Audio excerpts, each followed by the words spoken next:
Buenos días, doctora Aguirre, gracias por aceptar nuestra entrevista, un poquito rápida, acelerada, pero aquí estamos. Estamos muy honrados de que nos haya agarrado un poco su tiempo. Gracias. Y nos presentamos, mi nombre es Ixchel y mi equipo está conformado de Diego Raúl y Josué Aurel. Tenemos como objetivo conocer la perspectiva de la planificación urbana, la gestión ambiental y los retos actuales que enfrenta la Ciudad de México. Para comenzar, ¿podría darnos una presentación de su trayectoria profesional? Sí, miren, yo soy de formación profesional diseñador industrial, lo que les va a parecer un poquito raro que Roberto me haya recomendado, pero actualmente imparto docencia en planeación territorial, que ya saben que es la licenciatura de la UAM Xochimilco, que se encarga principalmente de tratar asuntos que tienen que ver no solo con la ciudad, pero sí es parte de lo que se trabaja, ¿sí? Y para el trabajo que se hace en planeación territorial, que es un trabajo interdisciplinario, pues tenemos abordaje de diferentes personas, diferentes profesiones. Yo en mi caso particular trabajo ahí en métodos cuantitativos, ¿sí?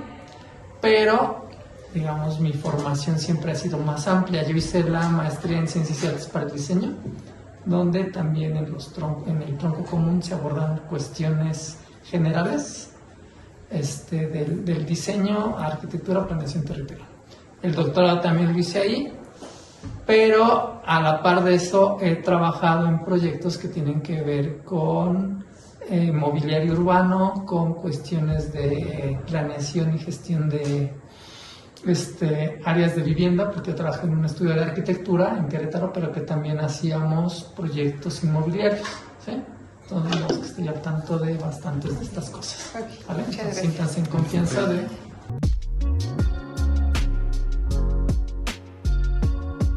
Ahora le daremos una serie de preguntas. Sí. Por favor, nos pueda contestar. La primera pregunta sería: ¿cuáles consideran que son las principales causas históricas de la mala planificación urbana en la Ciudad de México? Yo creo que las principales son lo que hoy conocemos como la Ciudad de México, en realidad es un conglomerado de asentamientos humanos. Le llamamos la cuenca del Valle de México, algunos dirán que en el Valle del Anáhuac, pero que en realidad eran pueblos, algunas ya más bien tendiendo a ser ciudades pequeñas o medianas, que se han ido aglutinando, ¿no? Es decir, es difícil pensar hoy en día en muchas ciudades en todo el mundo que no tengan características similares, ¿no? Que de repente el que yo tengo una ciudad de mayor tamaño próxima me hace que allá vaya a trabajar, hace que haya intercambio económico, ¿sí? Y entonces el vivir en un espacio que al fin y al cabo está delimitado ya por barreras físicas, también hace que propicia que empiece a haber conglomeraciones muy fuertes, sobre todo por las características propias de la producción agrícola y animal que había desde la época prehispánica, ¿no? Hay que recordar que esta ciudad no nace con la llegada de los españoles, o sí el concepto de esta ciudad como tal. Antes existieron otros muchos asentamientos, ¿no? Entonces, como que es una lógica que se sigue repitiendo, pero sobre todo propiciada por los factores benéficos. Entonces, yo creo que de ahí es de donde parte en buena medida las dificultades que se ha tenido de gestionar el ordenamiento territorial y la planeación urbana en la Ciudad de México. Más todo lo que tiene que ver con aspectos políticos en cuestiones como, y esto ustedes lo deben saber, la Ciudad de México como tal existe como entidad político-administrativa desde recién, ¿no? Antes era el Distrito Federal, pero busquen si no saben cómo fue el Distrito Federal en su origen, ¿sí? El Distrito Federal en su origen era una zona delimitada por una circunferencia que incluso rompió con la lógica de los asentamientos y la división política sobre la que se asentó, ¿no? Eso también empieza a crear dificultades en los aspectos políticos y administrativos. Okay. Bueno, la siguiente pregunta sería, ¿por qué el crecimiento urbano acelerado no fue acompañado por una gestión ambiental adecuada? Porque no tenemos la capacidad de gestionar un proceso que nos supera en cuanto a número, ¿no? Hay que recordar que en los 70s va a haber en el Valle de México, en el Distrito Federal, un incremento sustancial de la población originado por la inmigración, ¿sí? Es decir, la incapacidad de otros centros urbanos o del campo para retener a sus habitantes, hacen que busquen otras posibilidades de trabajo, de vivienda, y pues, hace que migren a la Ciudad de México, y ahí es donde vemos cuestiones que, vean, es un poco contradictorio. Vemos asentamientos humanos como Ciudad Nezahualcóyotl, ¿no? Digamos, aunque el punto de inflexión son los 70s, estos asentamientos se empiezan a dar y desarrollar desde décadas anteriores, ¿sí? Tenemos Ciudad Nezahualcóyotl, tenemos en los Pedregales, por ejemplo, Pedregal de Santa Úrsula, tenemos Pedregal de Santo Domingo, tenemos allá en Padierna también otros asentamientos, que si se fijan ustedes son muy ordenados, en el sentido que son muy ortogonales. Ciudad Neza incluso tiene esa característica, ¿no? O sea, tiene una buena traza urbana y una buena lógica de funcionamiento. Tiene manzanas centrales con servicios, una buena distribución de los espacios de vivienda, pero ustedes ubiquen en qué lugares se hace y en qué tiempo se hace, ¿no? Ciudad Nezahualcóyotl sobre todo nace y se desarrolla con esa lógica para evitar los procesos de invasiones que se estaban dando en lugares como los Pedregales. Igual abarcando un poco sobre esa pregunta, ¿qué consecuencias ambientales ha generado debido a la mala planificación urbana y especialmente en relación con los hundimientos e inundaciones? Y también si existe alguna solución sostenible para evitar hundimientos futuros. Es que ese es un tema muy complejo porque tiene que ver en particular con el agua. Yo les voy a recomendar, vean una película que se llama H2O MX. Es un documental, ¿sí? Es muy interesante porque precisamente nos plantea este problema que tenemos en la Ciudad de México con el agua. Bueno, en el Valle de México en general, en lo que ahora podríamos denominarla, o se denomina la zona metropolitana del Valle de México, o de la Ciudad de México. Y tiene que ver con eso, estamos asentados, o llegamos a construir una ciudad, o los que llegaron a construir esta ciudad, lo hicieron porque aquí había agua. Es una primicia de muchos de los asentamientos humanos en el mundo, ¿no? Al lado de un río, al lado de un lago, cerca del mar, ¿no? O sea, como que el agua es una condición esencial para la vida humana. Llegamos a este lugar que tiene sus características en cuanto al tipo de aguas que hay. Hay aguas dulces en la laguna de Xochimilco, y todo lo que llega desde la sierra de las Cruces, y tenemos toda el agua salobre del lago de Texcoco, el lago de Zumpango, ¿no? Que ya de ahí tiene sus dificultades el pensar en el agua, ¿no?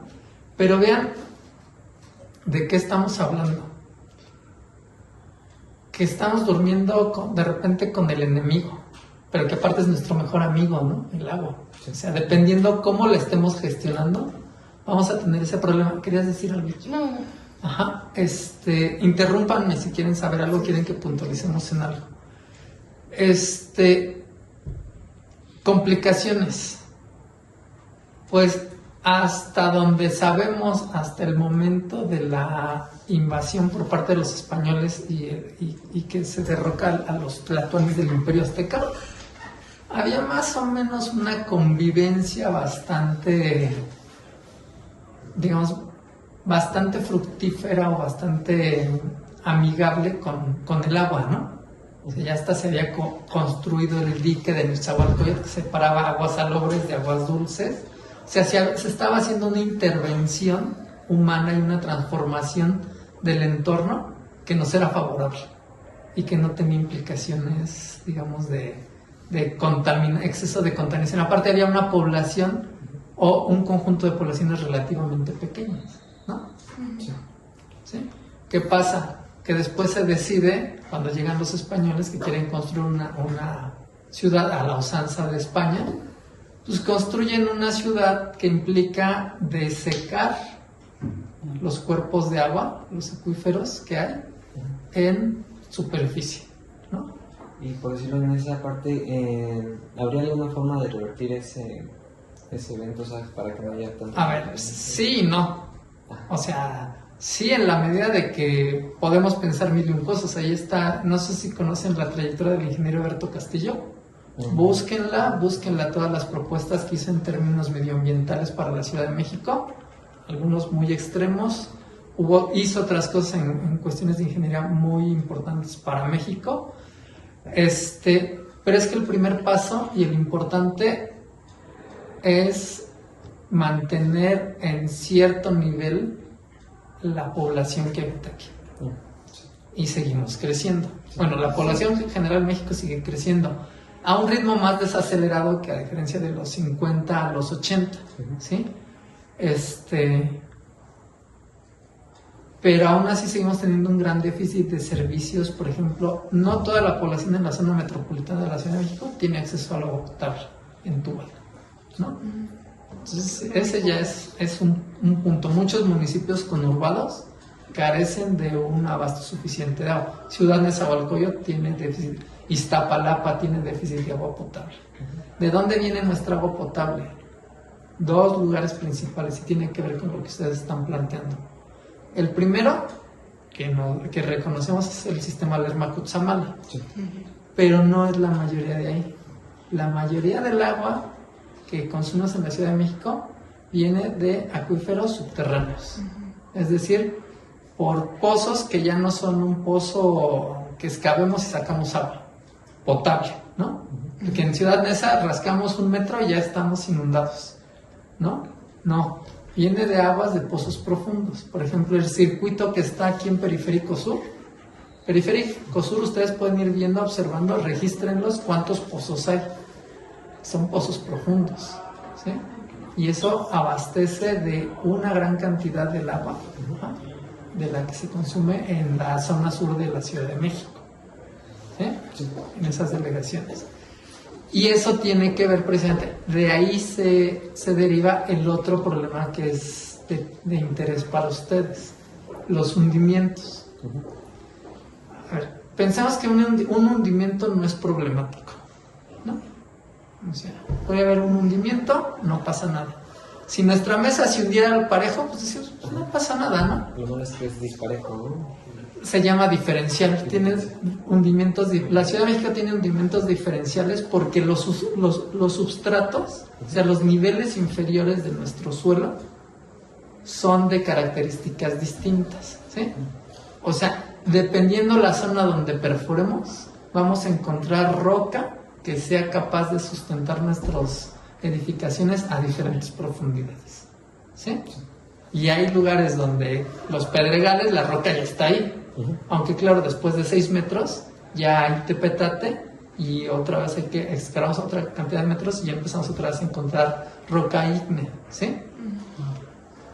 ¿Qué es lo que pasa con la Ciudad de México? Pues que esos hundimientos, al ser diferenciales, pues están ocasionando, por ejemplo, en todas las edificaciones, de una otra manera, pues que cuando yo me hundo chueco, pues ya ahí empiezo a tener desplomes que pueden ser de riesgo.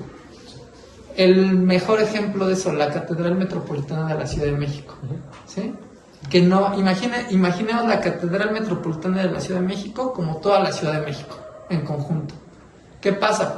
Pues que abajo había uno de estos teocalis, uno de estos basamentos piramidales, que se quitó parte se usó para construir, parte se utilizó como relleno, pero de todos modos bajo el teocalli había un suelo irregular, con sus propias características y capacidad de soportar todo ese peso. Pero si hubiéramos asentado algo y que iba a haber un hundimiento uniforme, a la catedral no le pasa nada.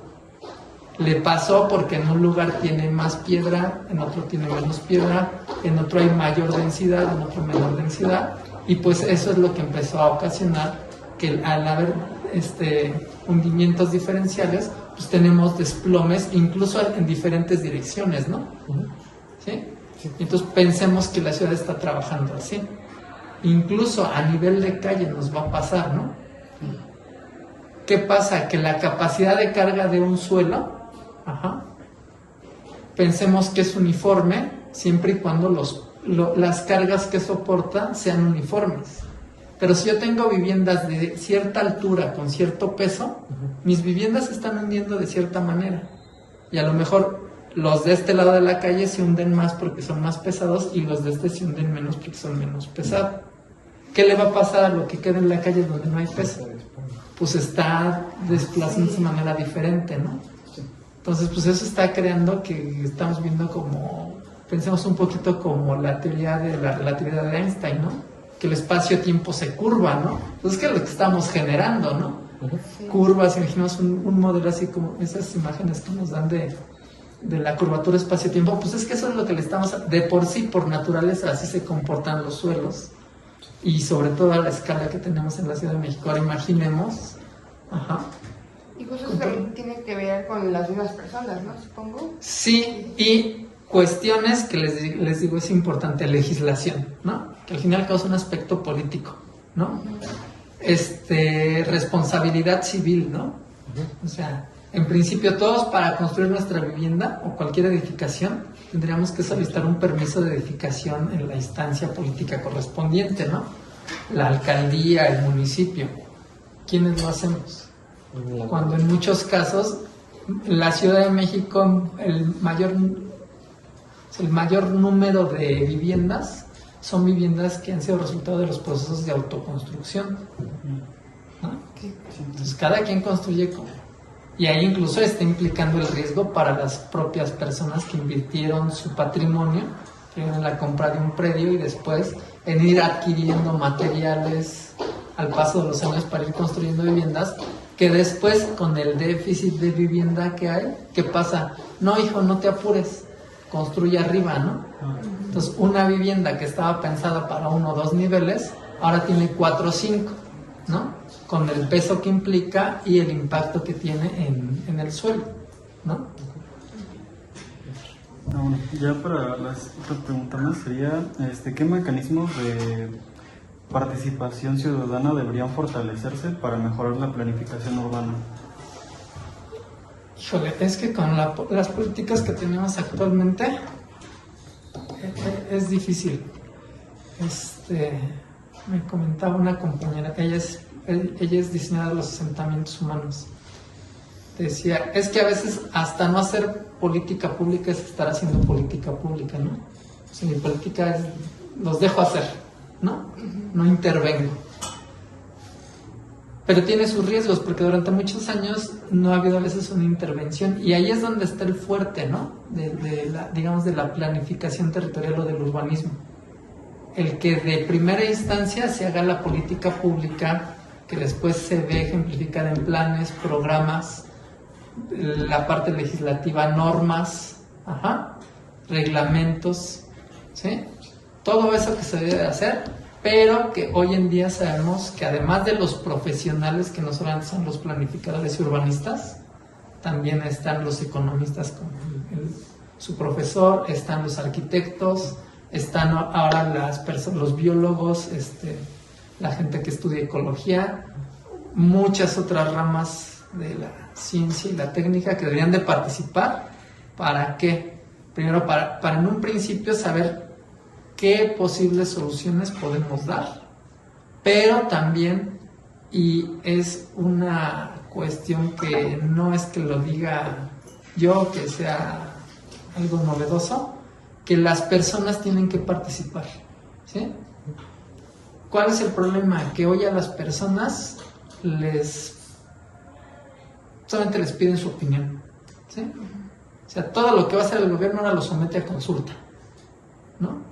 Ahorita hay un programa que ustedes deberían de interesarse, también les recomiendo que lo busquen, que es el programa de reordenamiento, si no se los mando con Roberto, de la zona metropolitana del Valle de México.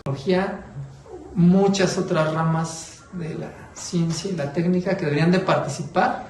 ¿Para qué? Primero, para en un principio saber qué posibles soluciones podemos dar, pero también, y es una cuestión que no es que lo diga yo, que sea algo novedoso, que las personas tienen que participar, ¿sí? ¿Cuál es el problema? Que hoy a las personas solamente les piden su opinión, ¿sí? O sea, todo lo que va a hacer el gobierno ahora lo somete a consulta, ¿no? Ahorita hay un programa que ustedes deberían de interesarse, también les recomiendo que lo busquen, que es el programa de reordenamiento, si no se los mando con Roberto, de la zona metropolitana del Valle de México. Y una parte importante está siendo el realizar consultas en diferentes niveles y con diferentes actores sociales, ¿sí? Pero ahí, ¿qué pasa? Que hacer la consulta no garantiza que eso va a llegar a una política pública. Y puede ser que los recursos que tenemos, o sea, en términos de presupuesto, para echar a andar un programa, no los estamos gastando en una consulta. Una consulta que, si bien implica o convoca a actores importantes como la sociedad civil, no necesariamente vamos a obtener las mejores respuestas, porque se está descartando que participen especialistas en los temas. ¿Por qué razón? No lo sé, ¿sí? Porque a lo mejor se asume que pues, ya ahí están, van a participar. Les digo porque aquí tuvimos el trimestre pasado jornadas en las que se convocó a las personas, se convocó a nuestros alumnos, participamos algunos de los profesores para dar nuestra opinión acerca de lo que está pasando en la zona metropolitana del Valle de México.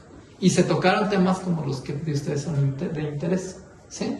Entonces sí es importante involucrar a las personas, pero ya con base en una perspectiva más amplia, informada por parte de especialistas. Sí, yo creo que son los dos actores los que deben de estar jugando ahí, porque sí tenemos que garantizar también que haya interés de las personas y que no se vulneren sus derechos e intereses. Que al fin y al cabo, yo no puedo decirle a las personas no salte de ahí porque es una zona de reserva, si no tengo ya la forma de reubicarlos en un espacio en el que se les va a garantizar su derecho a la vivienda, ¿no? O sea, son cosas que entran en juego, pero de repente dices, el gobierno de, no sé, la Magdalena Contreras nada más tiene para ahora que los van a desalojar, conseguir quien vigile que no haya otra invasión, o las medidas de mitigación o restauración, pues poco dinero va a tener para garantizarles una vivienda a estas personas, aunque hayan incurrido en un delito, ¿no? Al asentarse en zonas de reserva. Como por ejemplo podrían ser los mismos cerros que están como asentados ahí las personas.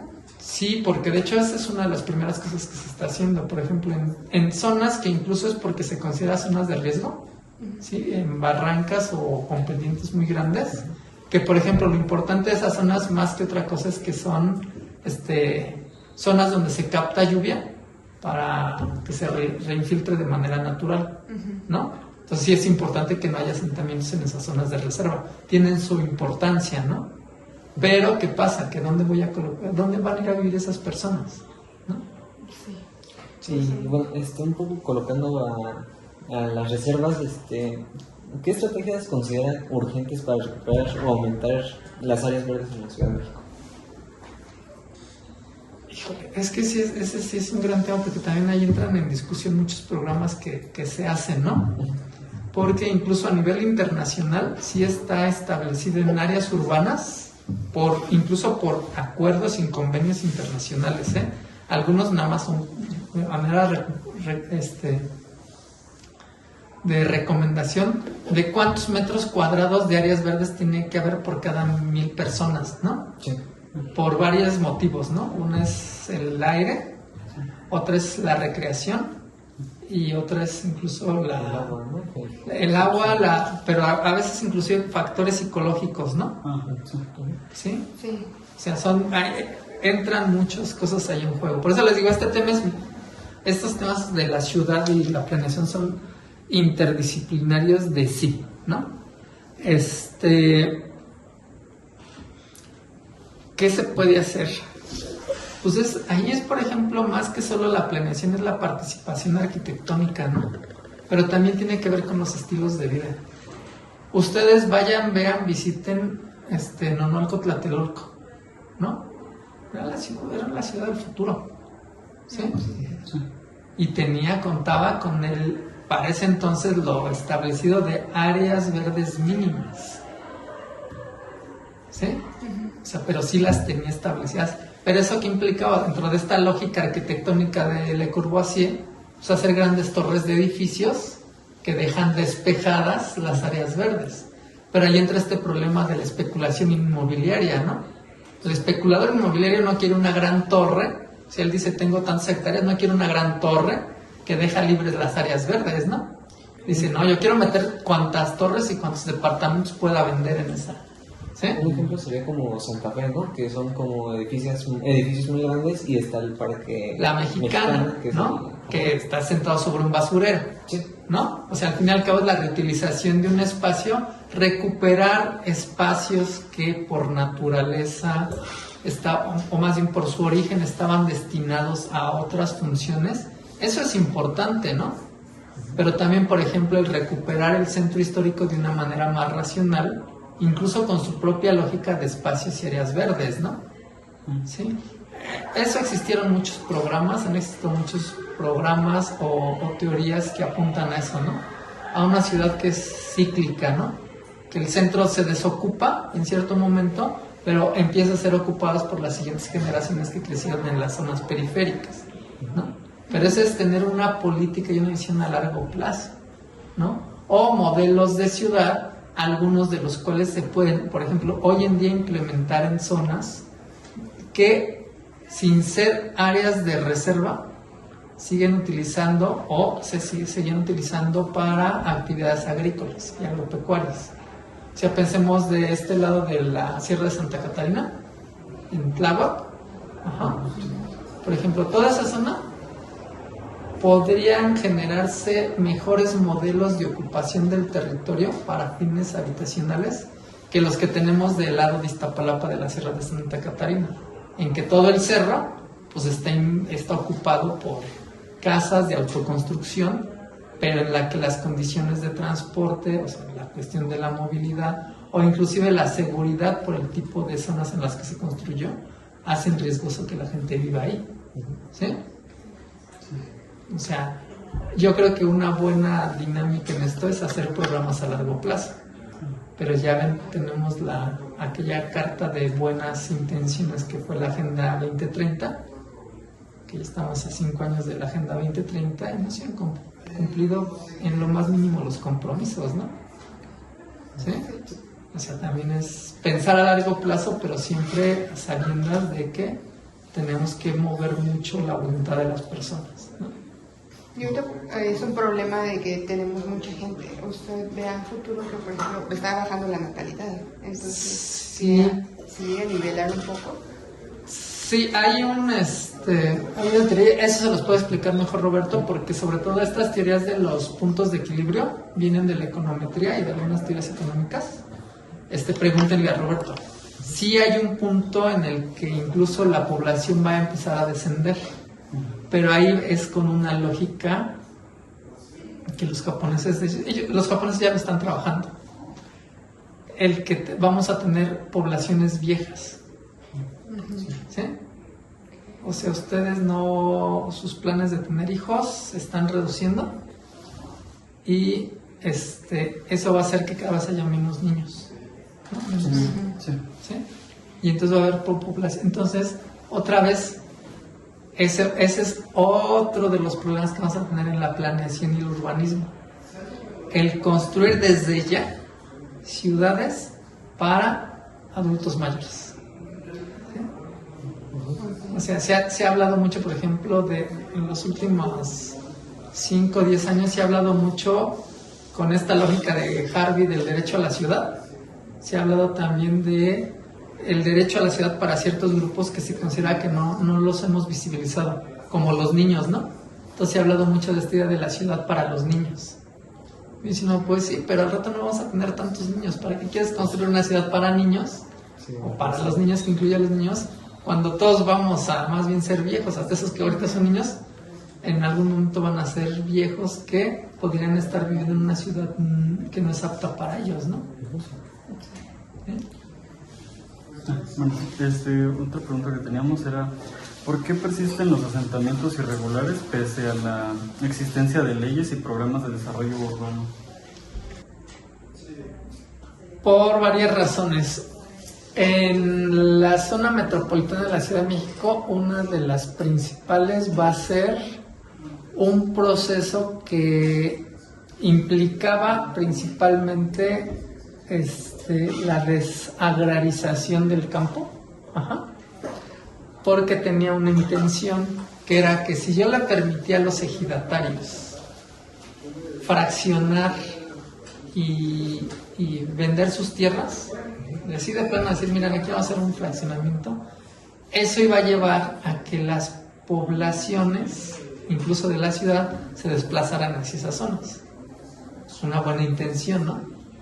Lo que muchos no contemplaron es que en buena medida la zona metropolitana, lo que hoy es la zona metropolitana de la Ciudad de México, está constituido por municipios en la cual también existen muchos núcleos agrarios, muchos ejidos, los cuales al entrar en estos procesos de desagrarización, en la que los ejidatarios tienen la posibilidad de fraccionar y vender sus tierras,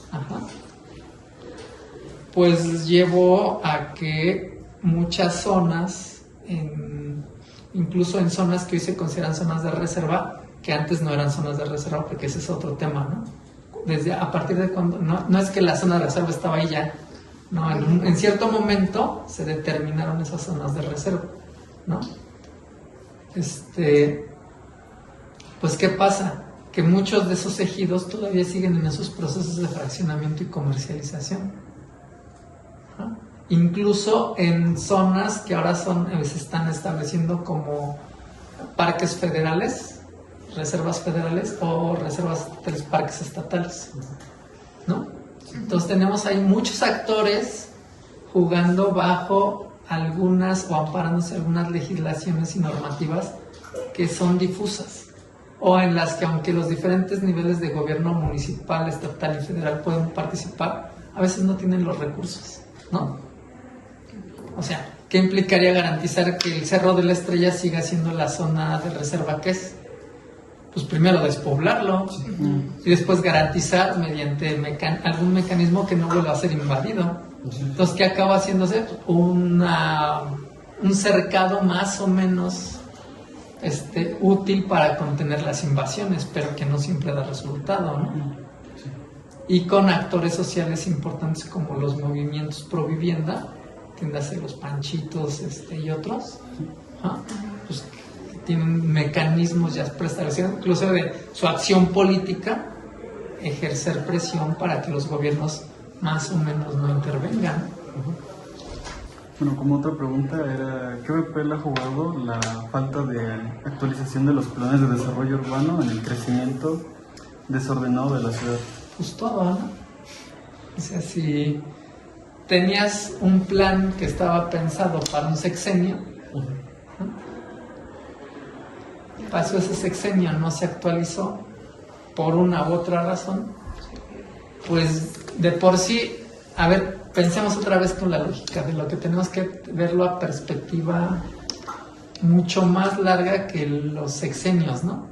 O sea, yo tengo que hacer un plan general más amplio en los cuales se puedan ir generando proyectos y actualizaciones a corto plazo, ¿no? Pero si esos planes pasan por diagnósticos que nos toman un gobierno estatal o un gobierno municipal, simplemente hacer el diagnóstico, cuando hago el plan, que me va a tomar a lo mejor otra gestión municipal, basado en un diagnóstico que fue de hace 3-4 años, pues ya que voy a poder presentar para los siguientes 4 años, ¿no? Vamos rezagados. Y ahí, por ejemplo, la importancia de la participación de las universidades en esos procesos, ¿no? Y del trabajo que ustedes van a hacer. ¿De qué licenciatura son? Bueno, yo soy de la licenciatura de arquitectura. Ajá. Yo soy de planeación territorial. Y yo nada que ver, soy de veterinaria. No, está bien. No, pero esta participación que tienen que tener en todos los ámbitos, ¿no? Por ejemplo, uno dirá, bueno, ¿y los veterinarios aquí en una universidad que se enfoca a los problemas metropolitanos, qué ver? Pues es que sí sería importante porque la licenciatura nació en la medida de que en la zona sur, además de que había mucha producción agropecuaria todavía, también empezaba a haber estos asentamientos humanos en el que la existencia de animales de traspatio era significativa, ¿no? Ahora, un animal de traspatio pues tiene sus condiciones, tiene sus características y tiene su conjunto de desechos, de excretas, que pueden ser riesgosas inclusive podrían contaminar pozos, mantos acuíferos, ¿sí? Cuerpos de agua, ¿no? Entonces uno piensa que no, pero por eso los ponemos a trabajar juntos, ¿no? Sí. ¿Sí? Bueno, como última pregunta, No sé si tenían más, adelante. bueno, un poco hablando sobre el manto acuífero de la Ciudad de México, ¿existe alguna forma de volverlo a llenarlo? No. La explicación, les digo, se las dan en H2OMX. O sea, se pueden buscar mecanismos de reinfiltración, pero como se dice en el documental, una persona especialista, para garantizar la reinfiltración del agua al acuífero subterráneo de la Ciudad de México, aparte de que está cada vez más profundo, tenemos que darle un nivel de pureza de agua de uso humano. O sea, yo tengo que tener agua y infiltrar agua electropura, ¿sí? Si ya la purifiqué, ¿para qué la reinfiltro? ¿No? Ese es el argumento. Sería más bien lo de la lluvia, ¿no? Porque tengo entendido que lo que hace que no se filtre el agua es el mismo pavimento. Ese es, digamos, que ahorita hay una capa impermeable que evita que se reinfiltre. Pero ¿cuántos metros de cobertura tenemos? ¿Y qué capacidad de captación tendríamos? Otra vez volvemos al problema. ¿Es necesario o es viable? ¿Qué pasa si recurrimos, por ejemplo, a los mecanismos de captación que no cosecha, que ahora le llaman cosecha de agua? No, pues no la sembraste, no la puedes cosechar, la captas, ¿no? La retienes y la reutilizas para lo que es posible, ¿no? Seguramente no para el consumo humano, pero si esa agua que captas la utilizas para lavar, para limpieza, para otras cosas, evitas consumir tanta agua potable. Cada vez que nosotros le jalamos al baño, fuimos a orinar medio litro y le echamos mínimo 4 litros de agua potable, que es agua potable. Si en principio, por seguridad sanitaria, el agua, incluso la que le echamos al inodoro, debería de ser potable. ¿Por qué? Pues yo no sé si de repente me la voy a tomar por algo.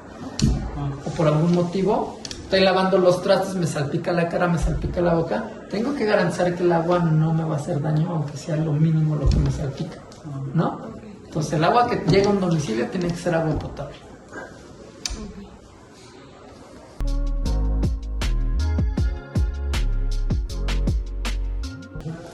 Y bueno, pues eso ya sería toda la Sería Ya todo. está. A lo mejor tenían más, pero ya es tiempo. Sí. Pues muchas gracias por su tiempo. No, de nada, gracias a ustedes por su atención, su interés. Espero que les sea de utilidad y que sea motivador para ustedes, para lo que viene. Sí, falta mucho todavía. Pero Falta mucho, pero cada vez menos. Tienen que entregar un reporte para dentro de pocas semanas. Tienen un muy buen profesor, muy dedicado. Se preocupó por ustedes, buscó quien los pudiera entender y darles la entrevista. Entonces, sigan adelante, ¿no? Me invitan, le dicen a Roberto que me invite a su presentación. claro, no te le decía. Gracias. Para que yo les diga esas horas. No es cierto, yo no. Yo no les dije eso. Muchas gracias. Nos vemos.